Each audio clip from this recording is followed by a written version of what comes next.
शहर में हो या देहात में, बस स्टॉप पर खड़े हो या ट्रैफिक सिग्नल पर, पैदल हो या सवार, हाथ फैलाए सदा लगाते गदागर आपको फौरी नरगे में ले लेते हैं। मेहनत से जी चुराने वाले अच्छे भले लोगों ने भीख मांगने को पेशा बना लिया है। चौक चौराहों पर भिखारियों की भरमार ने शहरियों का जीना दोभर कर दिया है।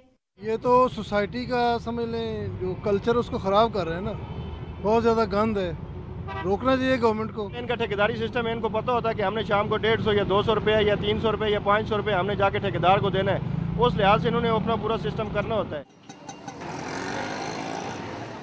ट्रैफिक पुलिस का मानना है कि गदागर न सिर्फ राहगीरों को तंग करते हैं, बल्कि ट्रैफिक के निजाम में भी खलल का बाइस बनते हैं। मुश्किल होता है जब ट्रैफिक में प्रॉब्लम क्रिएट होती है ना, फिर इनको साइड पे कर दिया जाता है। जब कोई कंप्लेन करता है तब इनको कहते हैं कि आप यहाँ से चले जाएं, फिर ये यहाँ से चले जाते हैं, लेकिन ये बात नहीं तो फिर भी आ जाते हैं। ये अवाम की राय में गदागरी ऐसा नासूर है जिसकी वजह से मुस्तहिक अफराद अमदाद से महरूम रहते हैं।